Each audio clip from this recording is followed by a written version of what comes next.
Well, I guess it's an average Thursday for him. Sure, a game of anybody else's life. yeah. For Collapse, it's just Thursday. Yeah. And he got ahead of himself. He got a little cocky. Okay. He got a little arrogant. You know, all this egoisto and the anime running around.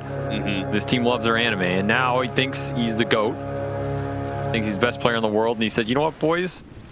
Watch me beat him with the worst hero in Dota. Pick it for me. Give me that Centaur. I'm so good, I'm gonna beat them with Centaur. Yeah, that's how good he thinks he is right now. And, well, Thompson played this matchup on the other side last game, and so he's very familiar with it, which is why he just died to poison level 1.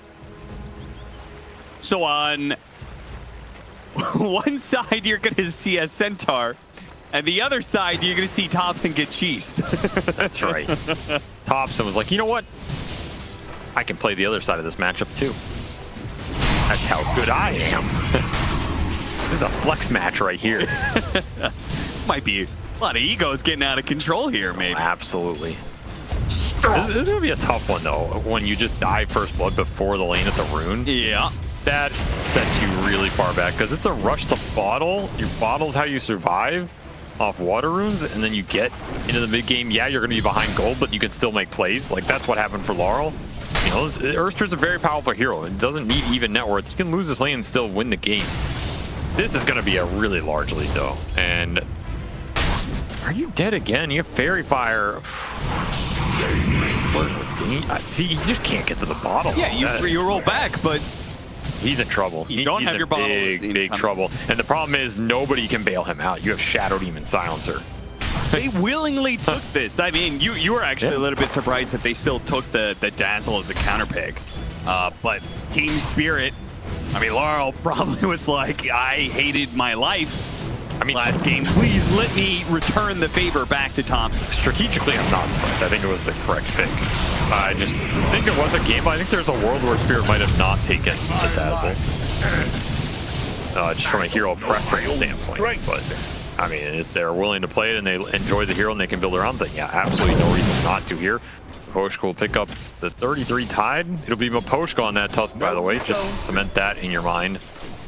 You're not confused when he's making big plays and you think it's Mira.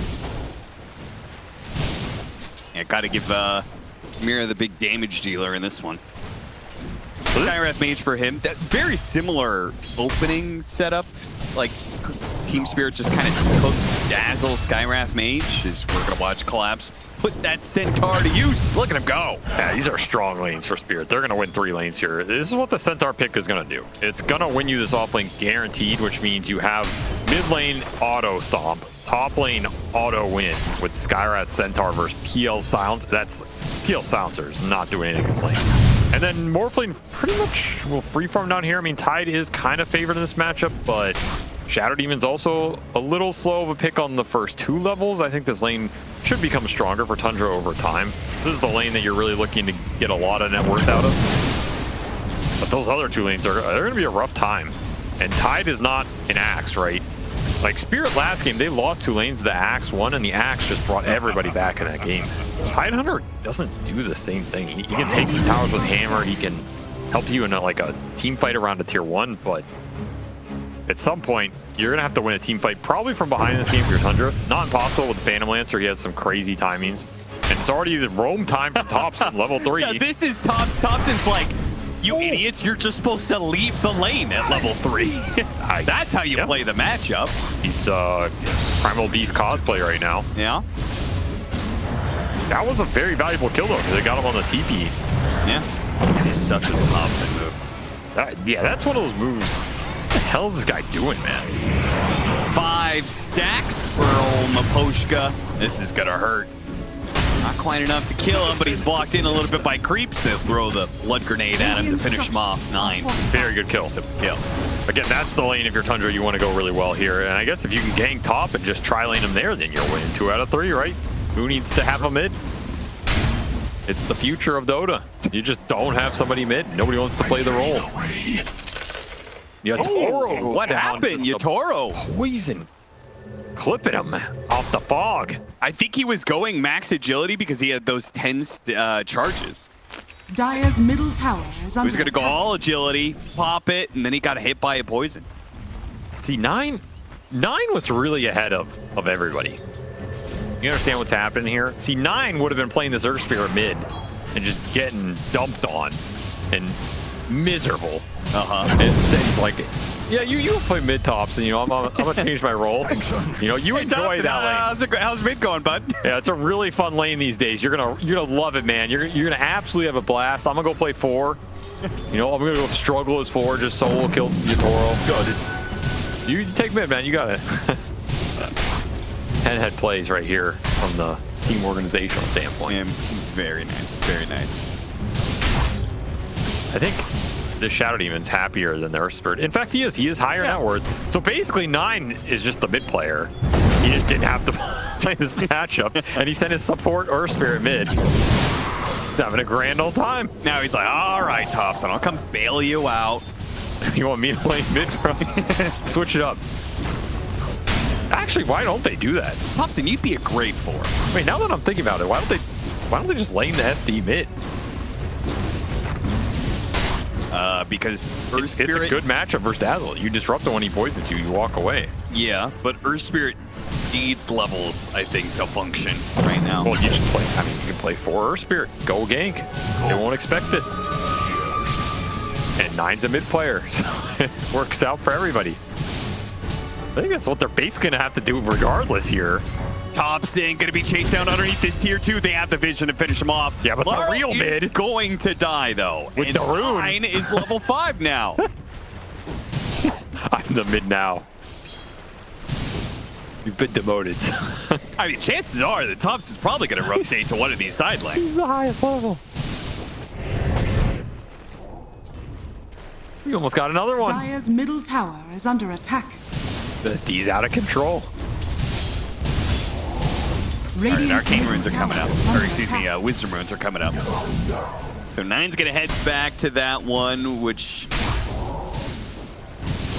Thompson did indeed move to a side lane. He moved up to top. Phantom Lancer's gonna be jungling, so. Where he goes exactly, though, he showed up in lane, immediately got pressured by Collapse Hardcore. This is like the Thompson effect, Dire's though. middle tower I'm telling you, is even under in this attack. position, I don't know if TSpirit feel great about what's happening right now. I know that's weird to say, but this SD got a lot out of the early game. You knew this lane was going to stomp. If it were any other player, I'd be like, all right, Dire's top tower this guy's is under done. But attack. the problem is it's Thompson. You know this guy thrives off these positions. It's like, yes, kill me 2 more times, Laurel. Make my day. Maybe I just don't have the same faith as you. Maybe He baited him. He dies here. Dire's top tower He is doesn't under have TP. attack. Maposhka's gonna come in. Doesn't pick him up inside the snowball. He's gonna go for the kill onto 9. Shallow Grave goes off, but Laurel is gonna die to Thompson. Shallow Grave +2. doesn't last that long. +2. No, not +2. He doesn't have glaze. Dire's top tower is Sad. under attack. It could have been +2 though. But that's a recovery kill for Thompson right there. And ganking his Dazzle, that's one route to recovery here from the lane. You just want to get everybody's net worth up as well as you can. Still 3 cores from TSpirit having a free-for-all. Dire's top So tower is under one of attack. them is a Centaur, so you also got that going for you. You gotta be an optimist, you know. They'll gank the mid here. 9 will die. Silence just lasting too long. And the tower is being chipped away. Is the problem. They can eat in Laurel and trade some kills Dire's or whatever, top tower but is under this attack. mid tower's gonna fall. You just need levels, right? You need your ults on your 2 supports here. Like, Silence or Earth Spirit is a really strong support duo. That's a magnetize. That's a TP. That is a magnetize. That's farming magnetize. He tested it out. Does work. Good to know. Dire's top tower is under Well, that attack. was not great for Tundra. This is a very bizarre game. Maybe he was afraid 9 was going to come back in a mid and take more of his waves. I got to farm this up fast. Get it while I can. well with Magnetize on cooldown and a Tidehunter TP on cooldown. Dire's middle tower TeamSpirit will aggressively take that tower. Poke Yatoro again. I don't think he's dying a second time. No, Dire's but top he tower will is feel the under pain attack. of those 5 Shadow Poison stacks on a high level Shadow Demon. Well, TSpirit played this early game pretty well. I mean, their draft is set up to do it, but they did make the rotations mid, which I think is what you're supposed to do. Punish this mid matchup as much as possible, take the tower, and now you have a lot of space to operate on. Pretty much guaranteed rune control as well, so Zerspirit's not going to get any sort of recovery, haste, or arcane, or DD to play around with. Once more, the Rock of Tundra 33 here is going to have to farm up and be the anchor. See, this is the problem I have with this draft, though, is that, like, if things go wrong, who's making plays? Nobody. It's They have just a farm the lake. Silencer Shadow Demon. Not like the most inspiring playmaking support duo. Well, the Shadow Demon was mid. True. Centaur, Stampede, disrupt immediately. And then 33, he's going to be here with the Ravage if needed. Marl's going to early Shallow Grave himself, try and put damage onto Thompson, hoping he can trade 1 for 1. Mira, he dives for it, seeing if he can make that happen. Gets the kill on 9 with the Mystic Flare, immediately TP's out, but the Ravage is going to stop him. Probably worth it here. You got to take what kills you can get with this Ravage, get back in the game. That'll put 33 top of the board. And it completes the Midas for Thompson. Oh boy. Dire's bottom tower is under He's coming attack. back. Dire's I mean, structures his first 2 are magnetizes didn't hit a hero, but he's coming back. Scary part is he's only 700 Dire's gold bottom tower behind is his under attack. Phantom Lancer. So Skeeter's Are you not saying having that's it fast good, this time. good for him or bad for Skeeter? Probably a little bit of both. I feel like this is about where you expect Phantom Lancer to be with an off-lane counter pick, honestly. Yeah. Right. I mean, he has a Silencer 5, dude. What do you want him to do? That part's for sure. It's just it's so greedy and so slow. It's not a winnable lane when they have a counter pick, and they chose to use that counter pick to win the lane. Like, you're not picking Centaur here for the mid and late game. You're picking it to shut the hero down and create a lot of tempo. That's what it's done. So you expect this Phantom Lancer to play from behind, but Phantom Lancer is one of those heroes, like we saw the PA in game 1, that can make aggressive comebacks, right? If you get a Diffusal Ags, Manta, or Heart, you're pretty strong in this game. You're going to burn out the mana from these TSpirit heroes. is under attack. Thompson's starting to come back. Did get a rune. He's going to put the Did good double use. damage. Big short work of Mira, who they tried to save him with the Stampede, but he turned around in not a great time. I mean, this is where this game's going to get interesting for Spirit. They need to use the Centaur with this early blink to take over more of the map, because if you end up in a trade war and this game gets extended, you're not going to feel that great despite opening up the lead off the lanes. These types of kills definitely help. This is what you want to get Collapse involved in. That was, without the blink, 3rd Magnetize will land.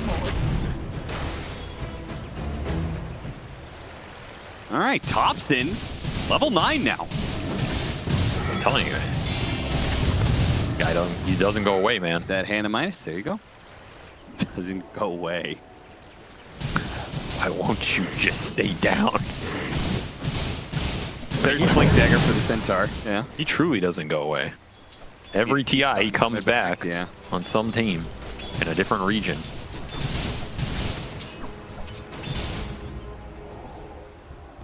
This is definitely the most promising one since OG.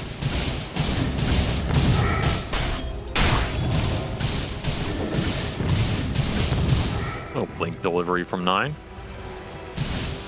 Fast blink for 33. They want to get some surprise kill in the Morphling with the Ravage if they could. That's Radiant's the middle dream. tower is under attack. Yatoro bite the bait here. It looks like he's just going to play it defensively. Has a good read of where they are on the map. Of course, it was the Midas for the Morphling as well, so you're going to pull really far ahead in this period if you don't find Morphling on these neutral camps. DP going to be used, trying to bring down the Phantom Lancer. Don't have nearly enough damage. 33 now strikes. Blinks forward, revealing his Blink Dagger to slow down Maposhka. Helps Skeeter get this kill, which they've got it. But it does leave Yatoro free to be able to push out this bottom lane and go back to where he was. Oh, and 9 actually was still here. Nice juke. Baited the jump from Collapse. Says, yes, you can actually miss a blink stun. Still died, but Sent the message. You're washed. That's the downside of that go top, right? I almost think TSpirit made that play just to see or force a reaction on the cores from Tundra. Yeah, it did kind of seem like that way. Yeah, and they got a global out of it as well, and then all of a sudden, Yatoro sees him top. He goes back in mid, he gets a return kill. So much space and goal for the Morphling here. And that was a smoke for Tundra committed to try and find the Morphling in the first place. Has been killed. Just, that play got totally disrupted. Dire's bottom Barely able to roll out in time. He does make it. Thompson takes a healthy amount of damage from the Mystic Flare, but he is alive. Axe completed for Laurel, so he's ready to fight. Dire's bottom Ready to skirmish, tower is throw under these attack. inverse waves. Radiant's top tower is under Axe attack. done for the Phantom Lancer as well. Not a bad timing here, all things considered. And this is a powerful item. The Axe Diffusal is going to do some work here. Yeah, like I said, say, how good is the Axe without the Diffusal? I mean, it's still a strong item. Like, you can't, if you get dragged into a fight, you can fight with this timing on Phantom Lancer. It's not necessarily what you want to do, but you can do it. And Wisdom Room stolen. World continues to pump up the levels. But you really want to get this Diffusal, because Diffusal is not that expensive. As long as you don't get caught Is under attack. and die, you should get it pretty fast. We have the vision on the neutral camp. That'll help him a lot. Doesn't want to lance him here? All right. Radiant's top tower is under attack. He's baiting him in a little bit. Oh, the poison actually did not stretch out to hit the real Phantom Lancer. AP gonna be put to use. See if they can kill this Phantom Demon and get out, but they're anchored down by 33. They're gonna make sure the Dazzle's not going anywhere. And 33 positions himself for a Ravage. Ready to go for it, but doesn't actually let it rip because there's no damage dealers behind him. Yeah, Thompson's dying bottom. Got caught out by Yatoro and Miposhka.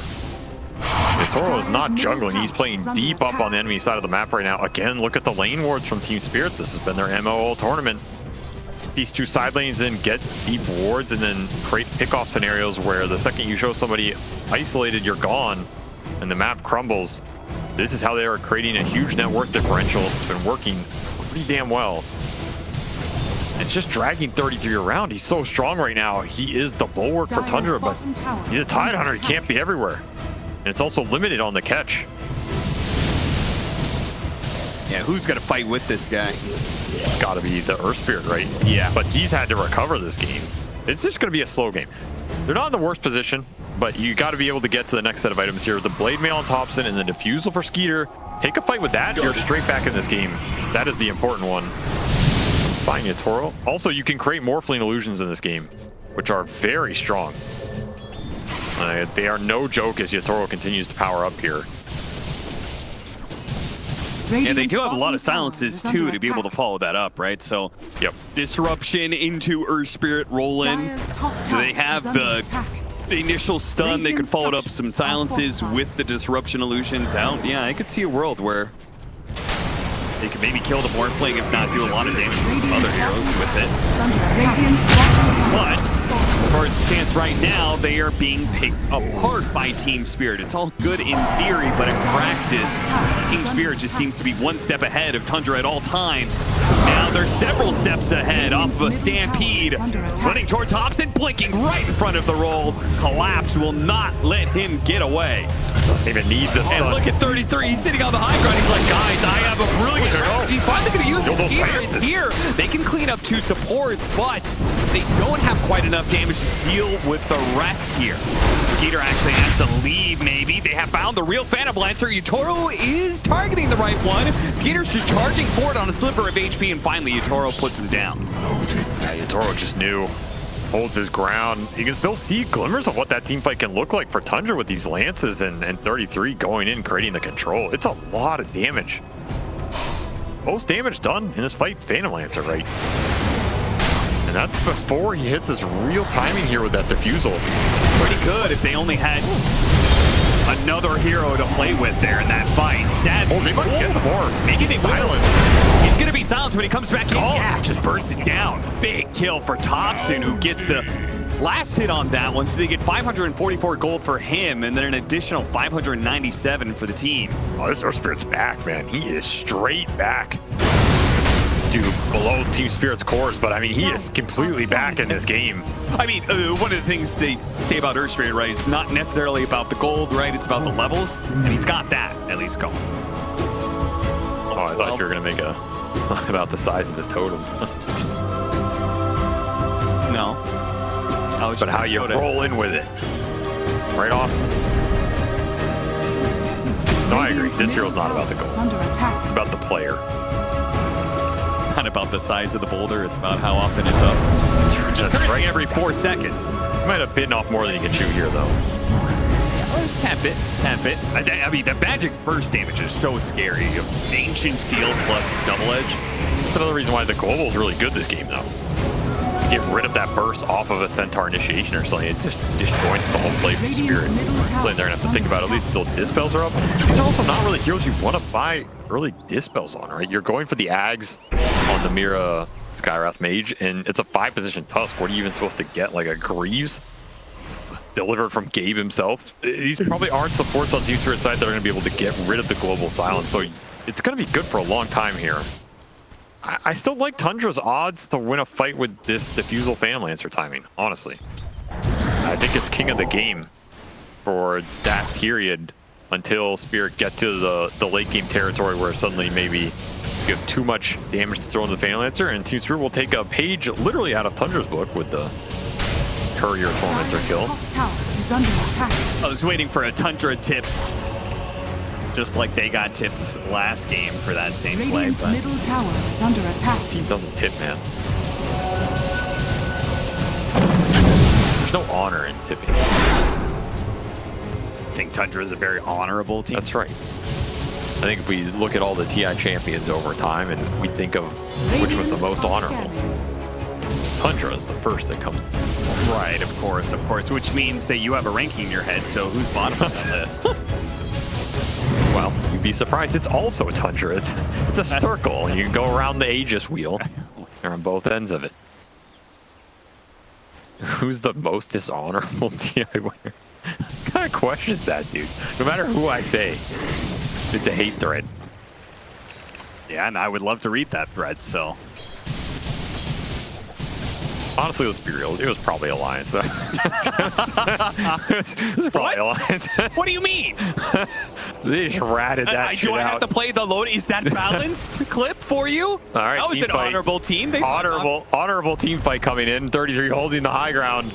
It's all about the Ravage. Gonna be the first one targeted, but he sees it coming, gets off the global silence. Laurel straight up pops the BKB and runs at Snake King, trying to finish him off with the BKB for just a silencer. He's gonna feel the greatest. Thompson did roll into his death, but he immediately finds back. And there goes that Ravage. He got the Shallow Grave off first on Laurel. Yatoro has an opportunity to put out some damage, but Skeeter is gonna jump away with the Doppelganger. Yatoro through the save on the Tidehunter.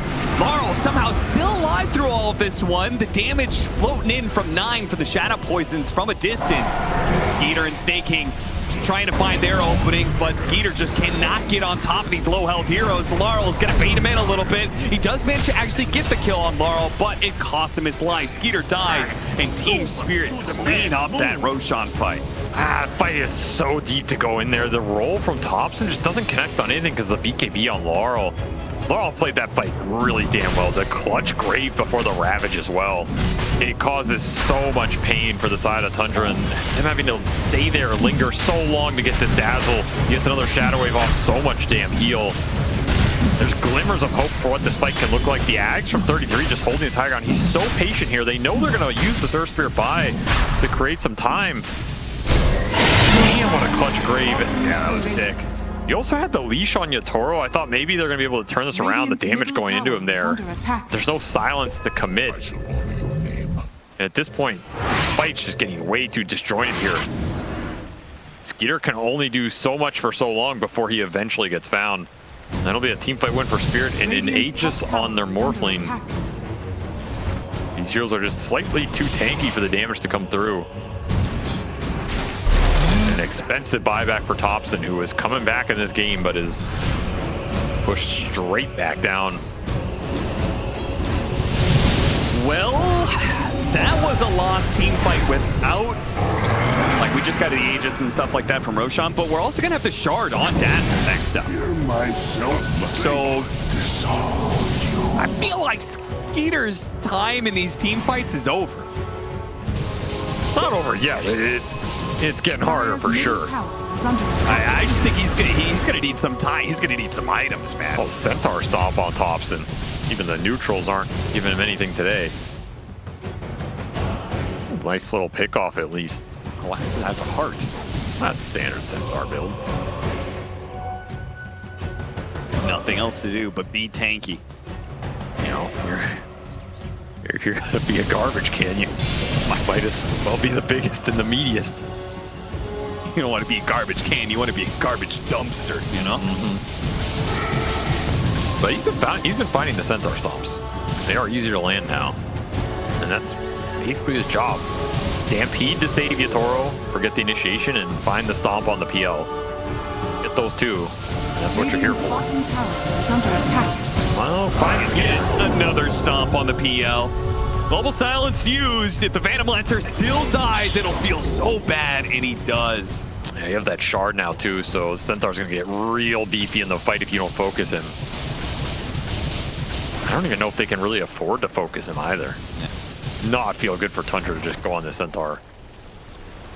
Their spells are too expensive to expend on him and not on the big damage dealers in the Dazzle and the Morphling. And the Skywrath is becoming a third core in that sense. In terms of damage, you get this Ags on him, so it's a huge threat.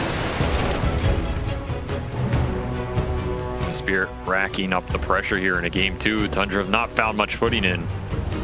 Dire's bottom tower is under attack.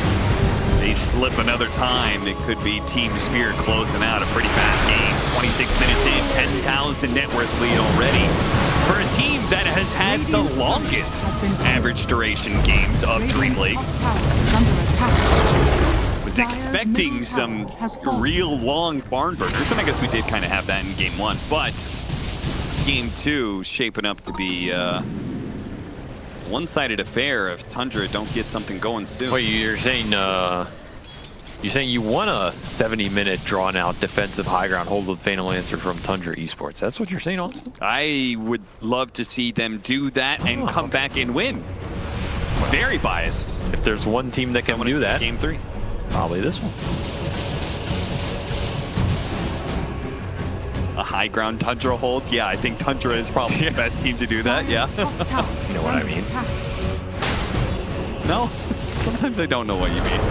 They've got the heroes, they've got the will. They've got Snake King. I mean, they do have Aghanim Scepter Tidehunter and Aghanim Scepter Phantom Lance. Yeah, that is really annoying high ground spam. Spirit only have one real high ground right clicker, which is the Morphling. I mean, I guess the Centaur can do it with return. Yeah, just sits there with his heart. I feel like the Centaur gets poked down pretty fast. He has 10 armor here. It's the downside of this hero. And you're going to get a bunch of it removed with Gush. Oh, no, he doesn't. He has like 40 armor. He's going to be sitting there, and he's going to get Dazzle healed every 3 minutes. He has 10 armor, and he's going to get Gush. But yes, he could get Juju'd up. Okay, this is not much deterrent here. No, it really hasn't. I mean, 30 seconds left on the Aegis, so Tundra are desperately either trying to burn out this Aegis for free and fight around that, which they almost get it here, but then the heals come in for the Dazzle. Yatoro, it's about time to roll in. Make a decision one way or the other. Either back out and let the Aegis expire or die. I mean, this is your butterfly timing on the Morphling. This is when Morphling feels the best against Phantom Lancer. The second you get this, you probably have matchup advantage. I mean, he has it because he's 8k ahead as well, but generally this is just your best item in this one-on-one. So Yatoro really wants to push it right now. No reason to really back off on the map or not take these fights if you're confident enough in the place you're taking them. That high ground's just the hardest part. Anything outside of Tundra's base, TSpirit are gonna leap. They're just gonna 5-man smoke it up and go straight down mid. That he just has expired, though it's replaced with another item for Yatoro. That is how wealthy he is right now. Gonna run into 9. I'll take him. In fact, they even try and push forward there with Maposhka. Jumping out, trying to find the Tidehunter. He's alive. Glimmer keeps 9 alive. Yeah, he's looking away in the jungle. Thompson does go in with his BKB. Gets a big magnetize on several heroes. Yatoro actually, he got a little bit low there as he was more of an agility for him. 9 is going to slip around behind them, gets a vision. Ravage goes out onto the Dazzle, try and burst him, but no. The Maposhka Snowball comes in and saves him. And now 33 stuck inside the shards with nowhere to go. A big heal bomb coming out from Laurel. Blows up the Tidehunter, keeps everyone healthy. Topped up Tundra, full on retreat back to their base.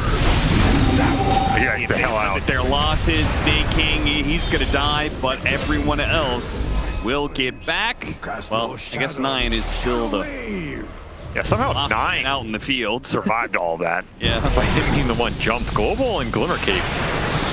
Pretty nice to bail him out. Probably will not work another time as TSpirit were lacking a little detection in the range. But now you got all these ults down for Tundra. No Ravage, no Global, no Magnetize. Didn't get off the Glimmer Cape in time. Gets it off now, but eventually will die as the AoE damage from Shadow Wave killed him. This Morphling is just way too big. Peter cannot hold his ground. He knows this Phantom Hunter, when he shows himself, it's immediately time to pounce after him. He doppelganger's back, and it's just an opportunity for Poison Touch to clear out all the illusions and find the real one. Way too much damage coming out right now. Using this Phantom Lancer against him. The Morphling's turning into the Dazzle, healing off him. But the Shallow Grave comes in. That was the combo we talked about. Got the Dazzle. He does get Dazzle, and Yatoro has to TP out. No, he gets stunned. Oh, big win there for Tundra. Thompson, if he can live, even better for him. But he does end up dying after the roll goes through. 33 limping away on just 8 HP. Nobody's going to blink after him. Oh, yeah, Collapse tries to, but 33, blink for blink, stays ahead of him. This is a 6,000 HP Centaur right now. Yeah, keep stacks. See how many Shadow Poison stacks you need to kill this Centaur. Probably as many as he had Culling Blades last game, so 16 if you can get there. It cost them the buyback on both supports. That might be the most damage I've ever seen from a Centaur in a single fight. Yeah. I don't even know where that comes from. It's just double-edging people the whole time because, again, Tundra don't want to focus him. They just can't afford to. Still a pretty good high ground hold, I guess. I mean, Thompson got the job done. You get the Morphling, you get the Dazzle. Wasn't pretty. Oh, it's just an economic damage. Double buy from your supports, but no cores. What's going to be is they need the confidence to go out and take this next Roshan. Because I feel like if Morphling gets an Aegis, again, not so fast. That'll be too much for them to handle. I tend to agree, and that's why you just got to maximize your fighting power right now. Shard on Snake King for, I guess, a little extra damage. Whatever. Yeah. Mainly, it's the Hex on 33. This is the big pickup for Tundra. He's their most farmed hero. He's had the best game. He's going to try and pay it off by finding the Blink Hex initiation with a Ravage. It means you can disable multiple heroes for extended time. You can maybe get the Dazzle or the Morphling. That is what you're looking for here. You cannot go on this Centaur. I think it's a death sentence. Smoke breaks, 33, blink That's who forward. they find. Finds the Centaur, not what they wanted. Oh, this is absolutely terrible. Him into his own doom. Disruption to buy 33, a little bit of time, but it's a pittance at best. 33 with the Glimmer Cape hidden away in the trees, finally forced to use the Ravage to just try and escape, but it doesn't matter. They've already ignored the Tidehunter push forward. They kill 9. Skeeter does manage to get away thanks to his Shard. TP out. He's going to be spotted by Laurel. The Poison Touch doesn't quite connect in time. We'll chase after him all the way back to the fountain. That's probably going to be Roshan, though. Ravage on cooldown for 110 here. That's just, what can you do? I mean, if you're 33 and you find Centaur, that's kind of the fight over right there. Yeah. There's no way you can commit on him, and it just sets everything up for TSpirit. They're going to see the whole team fight. They can play around the Ravage. They needed a pretty dream scenario where they needed to be able to catch the Morphling and somehow stop both the Dazzle and the Tusk. We're both looking to save the Morphling. I mean, the Global can buy you a little bit of time, right? Yeah. Like, it can interrupt the cast, or you don't get BKB off at the exact right time. The Tusk did not have a Dispel for that fight, so you're preventing a snowball save. I think if you find the Morphling, he will get insta-pop. It's very fast as well off the Hex, because he's going to be aging more. TSpirit are just way too good at these teamfight positioning, and That's a tall order to just, okay, just go find Yatoro and hex him. Okay. Yeah, it was pretty hard to find him last game. Not much easier here as he will complete a Silver Edge. Now he can go and break the tide, set the fight up for the Centaur Stomp to come through, and your frontliner's gone, barring a disruption save that has to come out. Dire's bottom tower is under attack. And it might just be collapsed on the high ground here. Had no fear this entire game. Heat 1 and 10 on this Centaur has made it look like a very viable hero. Just wondering if you're going to see the new axe on Morphling at any point in this matchup, but there's that Shallow Grave. They use the Stampede as well, just in case it's needed. They just picked up this Aegis. They want to get a little bit more mileage out of it. Poke's becoming a little stronger. But especially with that Hex, you walk high ground, you're going to get hexed into the Poke. I mean, if you're Tundra, you just got to stall this game. Got to go into turtle mode. well, Dobson's trying to eke out every little bit of an advantage he can. Look at that backpack. The 35-minute shovel. Shovel pays off. It's just extra GPM. Yeah. Poor man's Philly. Pops it straight in. Yeah, that was a bold move. Global Silence covers him there, trying to finish off Mira. They almost get him, but the heals and the Shallow Grave will prevent burning collapse. Yeah, but dang, collapsing. Yeah, he is actually burning quite a bit here. Another Shallow Grave comes out just in time. Nice lances are doing work right now. Yatoro got silence as well. This is very awkward for Spirit. Yeah, imagine if they're a little bit more even on the net worth. The long-range spam of these lances, gushes, poisons, the curse even. Actually, you got a Thunderous God Wrath there. Too salty now. This poke, it's building up. This is what this lineup's supposed to do, right? Create a situation where you get them to half or even a third on some of these heroes, and then you can commit in. It's just like you said, unfortunately, well, maybe not unfortunately, but the way these drafts are set up, TSpirit were probably always going to be ahead from that early game, and it means you getting to that threshold where you can commit in that fight on the basis of poking them down. Never really got there completely. It's starting to get there now, but Larl heads back for a quick top up before he bad juju's his way back onto the battlefield. Next, he's going to be going for Octarine. Gotta say though, even though I can see how Tundra's lineup was supposed to come together, be able to draw out the game, and you know, like push it late where they feel confident they're gonna win, it does not feel like they answered the dazzle nearly as well as TSpirit did in game one. yeah, this game probably went a bit better as well in terms of taking over the map. I think TSpirit had played the map better than Tundra this series, honestly. Well, that's a rare thing to say. It is, because Tundra's incredibly efficient and they're incredibly good at playing the wards and playing the vision game, but they got outlaned a little bit and TSpirit ran away with it. Had bigger threat with this Skywrath backing up the kill potential, and their draft was just very clunky. There's not much threat coming out, so nobody has to play scared on the side of TSpirit. Skeeter is gonna base tank it, and yeah, it's gonna force a global out. I don't know if it'll yield anything here. Soldier tanky, he always has that BKB in his pocket. Kind of forced the poke at something here. Maposhka actually jumps in with his BKB, goes for 9, doesn't get him with the Glimmer Cape. Maybe the Morphling can get it, but he instantly got sized up as he jumped in. Has to deal with the anchor. Meanwhile, the Phantom Lancer is still in the back here, trying to chase after Maposhka, but a Shard's blocked him out. This is another fight Tundra's fine with, though, because you're wasting this Aegis period for Yatoro. He's not taking your base. You're happy about that. And you're also just gaining more confidence in this game on how to take the fights and kite it out. Hard done for Skeeter. There's still a very strong Phantom Lancer game. There have been some very important matches over the history of Dota between Phantom Lancer and Morphling. Some of those Topson was in. A couple of them, yeah. Generally, it's gone the Phantom Lancer's way. Whether through the matchup, skill, luck, whatever you want to call it, the game goes late enough, it gets very wonky for the Morphling. Now, there are things that Spirit have going for them in terms of the Dazzle, with the AoE Hex, with the Shadow Wave. Centaur has some decent AoE. But when it comes down to it, there's a reason Tundra picked this Phantom Lancer, and the comeback always be there if the fight develops in a way that's good for you. But TSpirit chasing after him, Snaking was dewarding. Nice Force Staff, Ogre Still Totem, keeps him ahead of Maposhka.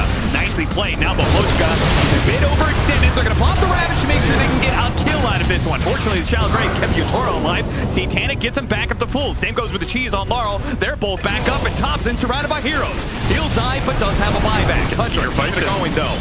He's going to throw the lances in, burning out the mana. Yatoro completely gone here. And now they can play off of that mana being gone. See if they can chase after these heroes, but not feeling confident about it. You technically got a 1-for-1. It's not even. You'd much rather have Thompson up than down, but again, you're holding on to some glimmer of late game hope here if you're Tundra, and just trying to get Skeeter to smite him. So any fight where Skeeter survives and you get gold out of it, you're probably okay with. Waveform cooldown, I mean, that's your best tool to try and combat this matchup. Just going with the waveform attacks, try and add some AoE damage. You also have options here with this Morphling in the late game. You can go the Daedalus build and try and crit on your way in. You can go, I think at some point we even saw like an Octarine build, which is super low cooldown waveform. Right, you're just waveform attack target as many times as possible. Here, Yatoro's thinking about Hex. So he's not going for the waveform buildup. He wants to just go in and find a big target and kill it, get a numbers advantage. Because in some ways they do have, they will always have some answers to the illusions, right? With the Dazzle. Like if he gets in a moment where he hits it with a poison touch, clears out all the illusions, finds the real one. It only takes a second for then that Sight to be able to follow it up and them to bring down the carry and end the game. The thing about the Scythe here going in single target for Yatoro is you do have the global and the disruption that can bail a single target initiation out from Tundra. It's not a guarantee. Like in a pickoff scenario, it's great, but the problem is you're already in a situation where Tundra are stuck on their base. I don't know how many heroes you're going to find on the map because there is nobody on the map.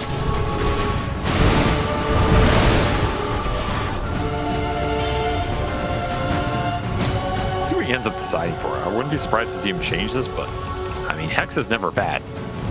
That's for damn sure. It's also going to make Collapse's life easier, either by follow-up or his lead stun is just going to get chained. And he's getting beefy. His AoE damage is starting to come through. BKBs on Maposhka to counteract this global. Strength Blink for Collapse to add more illusion clear. Radiant are scanning. It's all about the poke. Drain their mana, slow them down.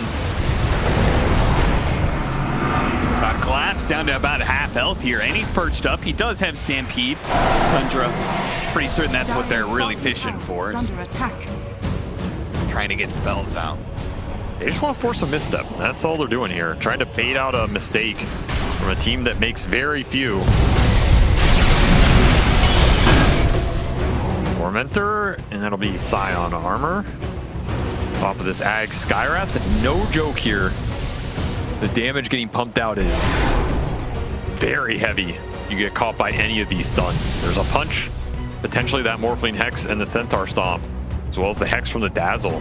A lot of setup to just pump in this damage, and you don't necessarily have to commit either if you're Team You could go in with Maposhka, punch somebody up, drop a Skyrath ult, see what happens. Maybe you get a global out. Maybe you get a Ravage that gets forced.